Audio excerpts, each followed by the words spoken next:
Today's podcast is, as promised, about the new rules as pertains to buyer agency, what you must know now. There is a lot to this topic, so we're going to be covering this over the next 2 days. And remember, as always, our notes for the podcast, of which you're going to definitely want these. Julie spent hours and hours on these notes. The notes are available to our newsletter subscribers. Just go to harrisrealestatedaily.com. harrisrealestatedaily.com is our free daily newsletter. That includes all of our notes from our podcast. The subscription to the newsletter is free. Just go to harrisrealestatedaily.com or scroll down below and click the link. All right, so on today's podcast, we will update you regarding the effects of the commission sharing lawsuit settlements. What changes are already being made by your brokers, by your fellow agents, state and local associations, and what should you do now to get into or stay in momentum for the remainder of this year? Let's take a closer look at what's been happening while you've been out in the wilds of real estate. And as Tim said, this is a 2-part podcast because there's so much to cover. And in fact, there's even more than this to cover. I'm sure we'll be reporting on this in the weeks and months to come because there will be some modifications. And with that said, quick disclaimer, we are not attorneys. We are reporting on what's going on. And stay tuned to any future changes. We'll make sure that you're up to speed. Well, absolutely. And do expect, as Julie just alluded, that there'll be a lot of changes and updates to this over the next few months. And even then, I bet you there's going to be changes and updates to all of this over the next few years. And this is just purely conjecture or just our opinions. But ultimately, even though there are going to be a lot of procedural changes, we really don't think there'll be any fundamental changes to the way buyer agents are paid. We don't think that there's going to be some sort of mass extinction event for buyers agents. And business as usual is what we expect after all the hustle and the bustle and the fear and the loathing of all these changes. Once people just accept what it is, everything's going to go back to effectively being the way it works now. Buyers are going to want representation. Sellers are going to want representation. The commissions will be something, as they always have been, that are going to be negotiable as part of the transaction. Absolutely. And in fact, Warren Buffett came out last week saying, yes, commissions have always been negotiable. He even said in all of his real estate transactions, I think he said the last house he sold was $7 million. He said, I've never negotiated things down because I believe the way it was set up worked and that agents were happy and brokers were happy. And that's my 2 cents. Yeah. So I thought that was interesting. We're going to have a lot of pieces and parts to this. So again, did you tell him how to get the notes? Yeah, I did. Okay, perfect. So starting with number 1, and this is part 1. Point number 1, what are the policy changes resulting from the commission lawsuit settlements? There's been a lot of discussion. There's been a lot of headlines. Some of it has been true and some of it hasn't. So I'm going to break it down for you. What are the policy changes resulting from the lawsuit settlements? Part A, compensation offers in the MLS between listing brokers or sellers to buyer brokers or other buyer representatives are now either eliminated or prohibited altogether. Part B, the MLSs are required to eliminate broker compensation fields in the MLS, so you won't even be able to enter it. Now, the whole point of all this is the logic behind this, I should say, is they were insinuating that agents were searching for the homes that they're going to show to their buyers by the commission amount that was represented in the MLS. Yes, and that's what we're leading up to here. Like, why are we going through all this? Well, Part C, MLSs are required not to create, facilitate, or even support any non-MLS mechanisms for participants, subscribers, or sellers to make offers of compensation to buyer brokers. Now, this includes providing listing information to an internet aggregator's website, for example. So they're trying to prevent the workaround there. Well, so what does that mean? It means on the MLS, if there's no spot for the co-op, the buyer agent side commission to be essentially marketed to the buyer agent, the hypothetical workaround that people were going to do is just essentially put their information on websites that were getting their information from the MLSs, which is about all of them. Any Zillow and all and everybody else, they're all sourcing the information directly from the MLSs. And the logic was, well, somehow maybe it won't appear actually on the MLS, but it'll appear on the aggregators or the portals websites, which they obviously don't want to have happen. No, and that leads us to D. MLS participants must not, and MLSs must not enable the ability to filter out or restrict listings based on the level of compensation offered. No searching for the best commissions. I mean, I think that was covered in the previous point. If you can't enter it, then you can't search by it. But they're actually prohibited of adding that. But honestly, I find that little snippet to be somewhat infuriating because it's such a lie. I know. Honestly, in a market where virtually every listing on the anyone can search for listings on the MLS through, one of the realtor.com or whatever. And so to insinuate that agents were searching by the homes they're going to show to their buyers based on the commission when the buyers had full access to the homes for sale is ridiculous. I mean, there's been never a time where there's been a buyer's agent that's talked a buyer out of seeing a home or homes because the commission was, not what they expected for it to be. It just doesn't work that way. It never has worked that way. And what's weirder yet is I can see what you're saying from the buyer side, certainly. But what if you're a buyer that has gone into an agreement with your buyer's agent that says, I really want to concentrate on homes that are covering your commission, and I can't search that way either. But you're jumping ahead, though, right? So, I mean, I was talking about the way things that were, and you're talking about the way things will be. Sure. But the way things will be, I literally have never had a conversation with one of the tens of thousands, at this point, hundreds of thousands of coaching clients we've had, where they have specifically said they're only going to show, homes where the co-op commission is over a certain amount. I've never had that conversation. And in fact, it's anti-agency because it's putting the fiduciary duty kind of on the agent side and not on the buyer side. And your agency states you're going to do what's right for them, regardless of anything else. And the asininity of it just goes forever, because if you think about it, how are you going to explain to your buyer why you're not showing them, these 5 houses? I mean, it just doesn't even make sense. I know. Oh, I'm sorry, I'm not going to show those houses to you because they're not offering what I, deem to be the appropriate amount of commission. It just doesn't happen. Doesn't make sense. Okay. Well, point E, we're all still on point number 1E. Compensation disclosures are now required for sellers as well as for prospective sellers and buyers. Now, this leads us to what I believe is the most important part of these changes. That's part F. Here's the important one. MLS participants working with a buyer must have a written agreement with the buyer before touring a property. Now, there's 2 important words there. Written agreement, not verbal, not in text, with the buyer before touring a property. Well, that leads us to point number 2. Actually, I'm going to take a half step back, Julie. Sure. Because the rules that pertain to marketing for a listing agent to let the buyer's agents know what the co-op is means they cannot put it in the MLS, and all of the websites that get their data feeds from the MLS obviously then can't be advertising on their sites either.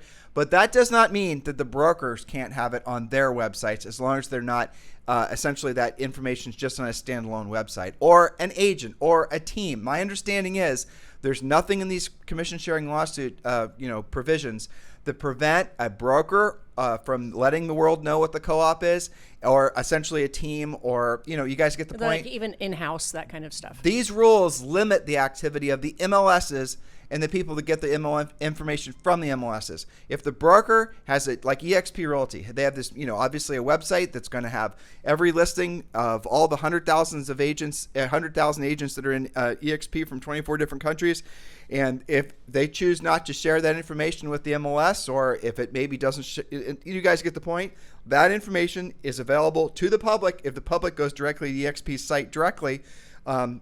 And I don't really see how that really is ultimately going to change consumer behavior. Yes, and also y'all can call each other. Yeah, exactly. Okay. Number 2, what does working with a buyer actually mean? Because remember, we have to have a written agreement before we're touring a home. Well, what does working with a buyer mean? It depends on the situation. For example, according to NAR's FAQs on this, simply marketing your services to a buyer or speaking to a buyer on the seller's behalf. So let's say that you have a listing and a buyer comes to your open house. That does not mean that you are, quote, working with a buyer based on the settlement agreement. Let's go through that. That's interesting. And then I'm going to clarify. Well, okay. If that's what it doesn't mean, what does it mean? When are you considered to be working with a buyer? When you provide, and again, this is all from NAR, this is not speculation. When are you working with a buyer? When you provide actual services to a buyer, such as searching for homes for them, setting up showings, negotiating, providing CMAs, or presenting offers. And I would imagine that includes like drip systems and stuff like that. Well, but that's the problem. You just touched on it. Yeah. You explained to me, considering all these CRMs and all this stuff that basically people have been having, agents and brokers have had in place forever, where they're doing exactly that. They're providing listing data feeds. How many of you have databases with, hundreds, if not thousands of buyers in those systems that are getting, they're searching for homes and you're emailing information. You don't have exclusive contracts with them. You explain to me how that works. Brokers, office managers, How's that going to work? Because that's a sea change to the way the industry works. Well, how many of those, random buyers who may even have signed themselves up for a drip on your website, which you don't even know is going on in the background, are going to continue to, receive searches? So you got this right from NAR, I assume? Yes, I did. Okay, so providing CMAs. How many automated CMAs are there out there? I know. Zillow. Exactly. Zillow basically has, I don't know if they, the make all I the, get emails on our rental properties. the estimates and all that. Yeah, but I mean, think about all this stuff. Yep. All of these systems, all of this sort of data that consumers have been relying on brokers and agents to provide with zero barriers off websites and whatnot. Mm-hmm. You're saying that before I provide any of that information to consumers from now on, because that'll mean I'm working with a buyer, I have to have an agency or an exclusive contract signed? Is that what this is saying? That's the assumption, because the definition of working with a buyer is searching for homes. But so where this all goes in my mind, let's just assume there's going to be an overcorrection to this, essentially as Julie's reading it. Let's just assume there's going to be a hard stop to all of this sort of technological, the things I was just talking about. But you've been getting leads from these, essentially these drip systems. And, maybe you're dripping an updated CMA, or you're dripping the newest listing information. And maybe the new rules do specifically say, as they're all sorted out, because remember, Julie and I predicated everything we're saying with the expectation that things are going to evolve from here. But let's assume that they don't. Let's assume this is a hard, fast rule. This means that if you're doing a lot of your essentially lead generation digitally, in other words, passively, you're going to have some real hard times going forward. And until the laws and the rules and the guidelines work themselves out, there might very well be, ask your broker, ask your office manager, knowing what Julie just said is true, she got it right from NAR. You ask them, so if I'm providing a bunch of new home listing information for to a whole bunch of buyers, and technically I'm working with a buyer per this agreement, per these new guidelines, these new laws, what am I supposed to do with that database? The answer might very well be, until you have them working with you and sign the correct paperwork, you can't send that information to them anymore. You're going to have to understand all of this. And if that's the case, I'm going to tell you right now what you should do. Get on the phone urgently, call every single one of them, pre-qual them, find out which ones are, real buyers versus lookers. Find out which of those buyers have homes to sell, and pull all those best leads out right away. Identify who they are. Use our pre-qualification script, and then from there, you want to, have them sign the necessary paperwork, and then those are the folks you deal with. Because I'll give you guys an advanced coaching suggestion here. The best agents in the world have the fewest number of leads. What are you talking about, Tim? You're supposed to have 1 billion people in your CRM. Well, you're not, because you can't properly service 1 billion people in your CRM. The best agents by far are going to have maybe 10 or 12 leads that they're chasing at all times. But these are great, lockdown, motivated, ready to sell, ready to buy, pre-qualified, 100%, gold level qualification buyers or sellers. That's who they really focus on. If you've got 100 or 200 or 1,000 leads, there are gold leads in there. There are top level leads in there, but you don't know who they are because you're too busy dripping on all these people, which we believe, based on what NAR said, that actually might now soon become illegal. Thus forcing agents to be more professional at a higher level. I'll give you an example of the difference, okay? Because part of what you're talking about is agents misconstrue the difference between a contact and a lead, right? So I'll give you an example. Coaching client Patrick Murphy, Columbus, Ohio. He has about 150 people in his database. Those are contacts. He has 20 people on a spreadsheet called leads. Some of them are buyers, some of them are sellers, some of them are both. He can show me on that spreadsheet what is their motivation, their time frame, are they all cash, are they financed, are they loan committed? Those are actual leads, and he has those prioritized by their time frame. Who needs to be buying or selling sooner rather than later? That's a lead that, yes, they're a contact in his database, but he's not calling all 150 people in his database leads. Does that make sense? But from what we're reading, and you say this far more than I did, Patrick Murphy in Columbus, Ohio, who's a fantastic agent, by the way. Yep. Any referrals going to Columbus, there you go. But you're telling me that those 20 leads that he's working with, and I know a good number of those are motivated buyers that actually have houses to sell, that those people are going to have this new, essentially this paperwork completed, correct, the exclusive contract signed. So he's going to have to go and get that stuff signed. Otherwise, those 20 people, he's not going to be able to service anymore. That's right. Yep. And that is a future point, actually, is what happens. I think we're going to talk about this more tomorrow, but what happens if, as we get closer to the August 17th implementation date, I've been working with you. I've shown you 20 houses, but you're not in contract yet. Yes, I do have to get that signed. There is no grandfathering in of this. So we'll talk about that more tomorrow. So there's no grandfathering in. So if you're working with them before August 17th, it doesn't mean that they're, somehow exempt. Protection. They're not exempt from signing these, the new paperwork. You're going to have to go and get it all signed. So again, I'm really wondering what these big drip campaign, based agents are going to do, and what these big CRM companies are going to do. How is this actually going to change the very landscape of how a lot of agents who are passive lead generators generate leads? And also, how in the world would you enforce all of that? But I don't know. We'll talk about that again. But do you talk about that tomorrow? Yeah. Well, maybe coming up today. How is it going to be enforced, honestly? MLSs, but don't jump ahead now. Uh-oh. All right. So point number 3, this is a hot topic. What about dual agency?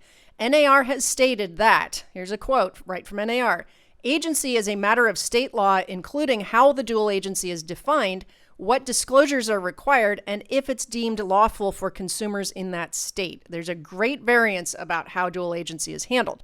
Dual agency is not created when a listing broker simply answers a buyer's questions or shows the home to an unrepresented buyer. So be careful with that. That's straight out of NAR. That covers everyone. Dual agency is not magically created just because you're answering questions or an unrepresented buyer just wants a showing from the listing agent. It's also important for them to know that if you don't want to be a dual agent, because by the way, dual agency is wrought with peril as far as different things, mistakes you can easily make. You can represent the seller, and the buyer can basically represent themselves or be unrepresented. And Julie and I've talked about this twice in the podcast because I thought it was so interesting. In Canada, John Walkinshaw, who is the #1 agent in Ontario, he's one of your personal coaching clients. He's also part of our eXp Realty group. So he was explaining to me that in Ontario, and maybe this is true for all of Canada, if you're a listing agent and you have a buyer that comes by and they're unrepresented, and obviously buyers can choose to work with nobody. And, my assumption was, well, they're going to listing agents directly because they're trying to get the, buyer agent commission and have that somehow, be theirs. Maybe it's reduced in the price, or maybe they're giving some sort of financial incentive. But he said, nope. He said, we get people that are just straight up don't want to be represented for whatever reason. They come to me directly. I'm not going to be a dual agent. Matter of fact, I think maybe dual agency in Ontario was illegal. But he said the agreement that he has with his sellers is that in the event that he gets an unrepresented buyer, he's now having to do the work, not just of the listing agent, but of the buyer's agent. Even though he's not a dual agent, he still has to help the buyer through all the issues with getting that, all the things, right? And then in that case, the seller actually is going to agree. The seller agrees ahead of time when the contract is signed initially to pay John more commission. So it's kind of counterintuitive, but a buyer shows up at your doorstep, and I think this makes sense. This is how it's going to be handled here. The buyer shows up at your doorstep, and they're unrepresented. The seller is going to have, essentially in your flexible fee commission schedule, there's going to be a new carve out that says in the event that happens, the seller's going to have to pay more money. And it's interesting, in Canada, that must create a real incentive for the buyer agent commission to be market appropriate, so that, because the seller knows they're going to pay it regardless. Well, exactly what would Zoe say? How the table turns, or how the turntables. Right. She says it backwards. How the turntables. But that is really what's going to ultimately happen, because the buyer agent, if the listing agents are going to charge more to process a transaction where they're essentially working with both buyers and sellers, dual agency aside, then obviously the seller's not going to have any real motivation not to want to offer a nice juicy co-op, because they're going to end up paying it anyway. Which brings us right back to where we started, right? Isn't that funny? Because the system that we had worked pretty well. Thank you, Warren Buffett. Yes, exactly. So back to this dual agency thing, because this is a sticky topic. We're deferring to your state law. It's also worth noting that you may be in a state that does allow dual agency, but your broker or your team may disallow dual agency. So adjust accordingly and keep your facts straight on this topic. To your point, Tim, your example of John Walkinshaw raising it if he has to do both sides with an unrepresented buyer, that's something that certainly can be disclosed in the agreement. If that's your plan, make sure that that's in writing. Well, we have in Premier Coaching, we've been showing you guys how to use what we call flexible fee commission structure forever. And obviously there's going to have to be a new area in the flexible fee where we're going to include something like this. We're going to wait to see how this starts to work out across the country before we change anything. But yeah, the flexible fee commission structure does allow for the commission rate to change dependent, essentially you've pre-negotiated with the seller what the commission is going to be based on how the house sells. Going back to our initial point, the commissions have always been negotiable. Of course they have. If you're not in Premier Coaching, you definitely want to consider joining Premier Coaching. Very simple to do so. Just go to premiercoaching.com or scroll down below and click the link below. You can try out Premier Coaching for free for the first 30 days. And yes, that includes a daily semi-private coaching call. So make sure you go to premiercoaching.com or scroll down below in the show description and click the link. Julie, let's move forward. All right, number 4. What does touring a home mean? This is a topic that Zillow was throwing out there with a touring agreement, so you have to define it. Not to get too technical, but just remember that NAR defines a home, in this case touring, as a residential property with up to 4 units. So this applies also to those of you showing duplexes and small multifamilies to investors. Keep that in mind. Touring is very simple. It's when a buyer and the MLS agent enter into the house. It's simple. Seeing a house. It's a showing. The FAQs from NAR also state that this includes virtual tours. What? That's right. Hold on. Yep. I don't understand. It's very specific. Explain that. That's touring a home. If you send your buyer and you have a buyer agency agreement and you're not going to see it in person, yes, they specifically said virtual tours. Now, I don't think that means, I've been working with you and I'm on the MLS, I'm on realtor.com and I go tour. Right? No, let me ask. Right. So that's my question. So we need to really I have drill no down. more specifics from them. I looked for it and I think this is going to be one of those black holes. Exactly. There's a lot of that going on. This is what I'm talking about. We're just getting started with sorting all of this out because based on what Julie just read you that she got from NAR's website under their FAQ as pertains to this topic, evidently there's a kind of a black hole, as Julie just said, Yep. with regards to the fact that they want to have a touring agreement before someone's allowed to take a virtual tour. Yeah, how are you going to regulate that? Oh, man, Good luck Jay. with that. I mean, I think, to me, at least on the surface, a lot of this seems like a little bit of a legal dumpster fire and a logistics thing. It'll all work itself out. And keep in mind, too, and you guys can look this up online and we'll talk about it with our coaching clients. The NAR FAQs with regards to this stuff, it's like 100 questions long. That's crazy. I'm just scratching the surface with this Well, stuff. so as we're at point number 5, but This is our last point for today, by the way. right. Just remember this before Julie gets to her last point, is that if you're with eXp Realty or hopefully your broker, they're already providing leadership on this topic and they're providing you paperwork and forms.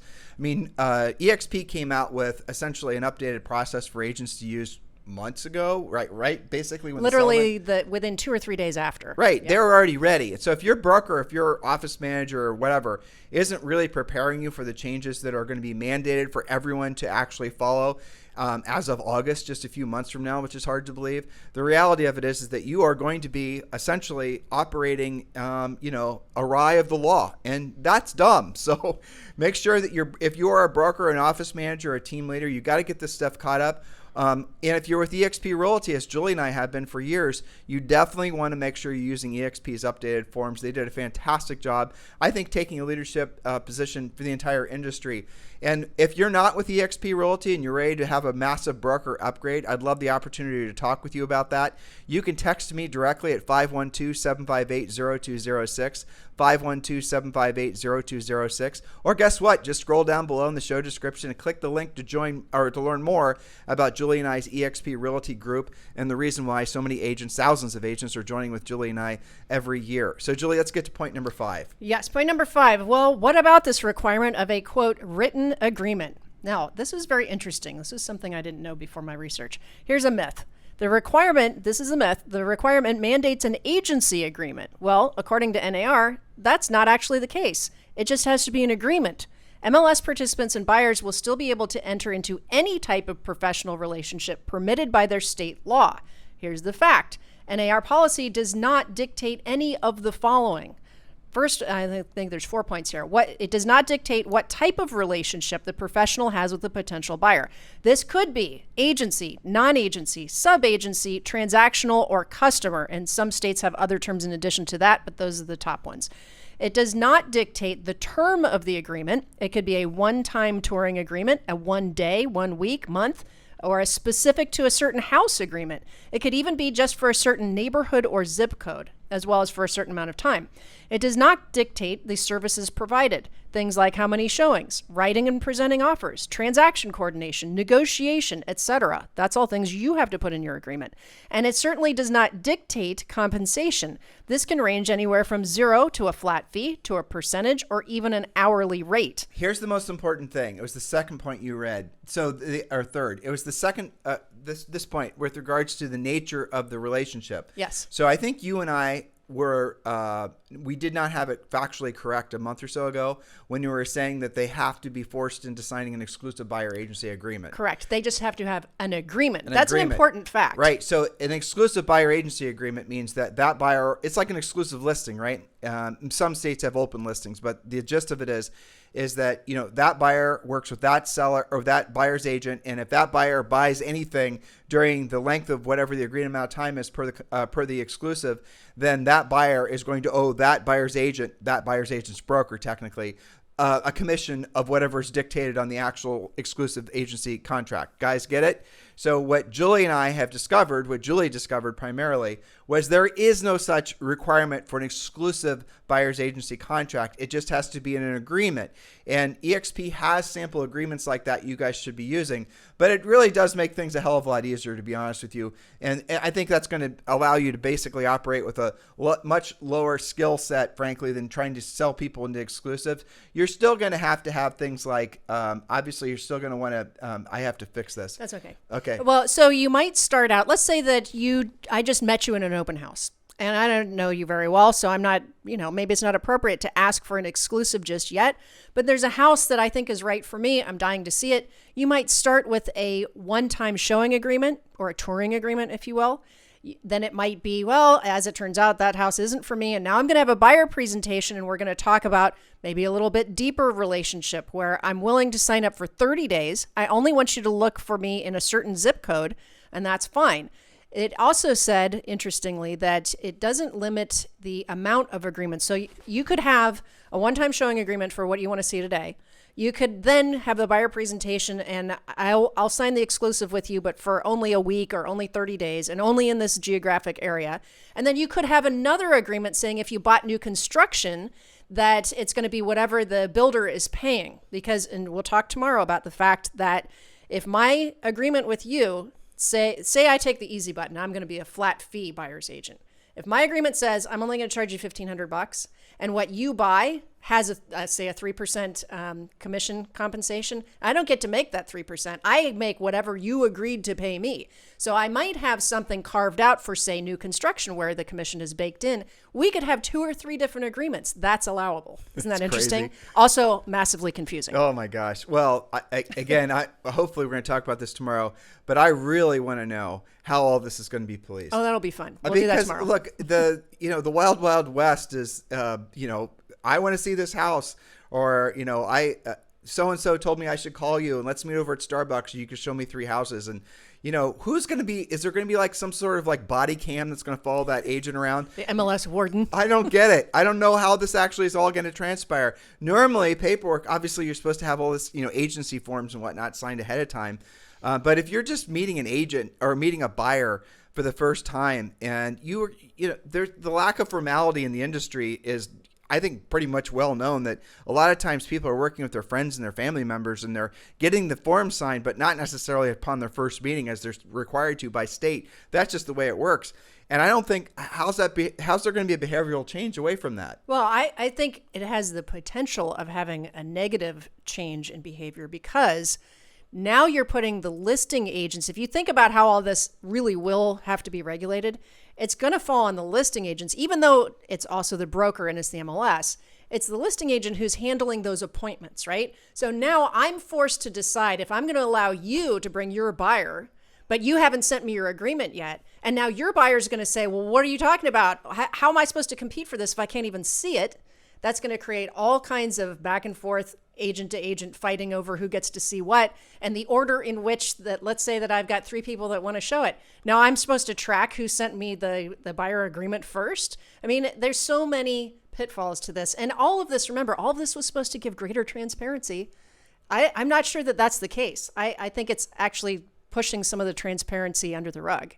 Yeah, it is. I hadn't even thought about that. Did you just Well, I've been thinking about this stuff all day, and there's 100 points on the back and forth. I didn't want to torture them with all 100 because we could be podcasting forever. But it is. On that. It's just incredible, isn't it? It opens up so many problems. And Yeah. I really, my heart goes out to all of you guys. This is why we're doing this 2-part series. I know that all of you can deal with this. It's going to be a transition. You're going to have to stay frosty on what your local MLSs, your brokers, your team leaders, and everybody are saying, here's the new form for you. Excuse me.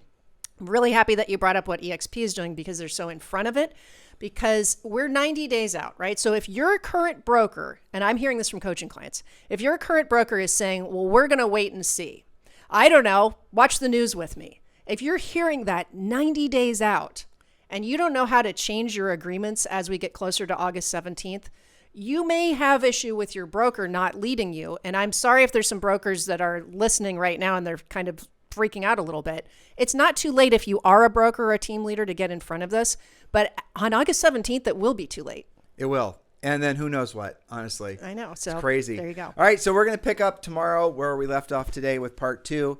And so hopefully we're not confusing you too much, but you got to understand this stuff, there's an agreement, there's a settlement, but we're just getting started with sorting all this out. So we're going to pick up tomorrow where we left off today. Have a fantastic day.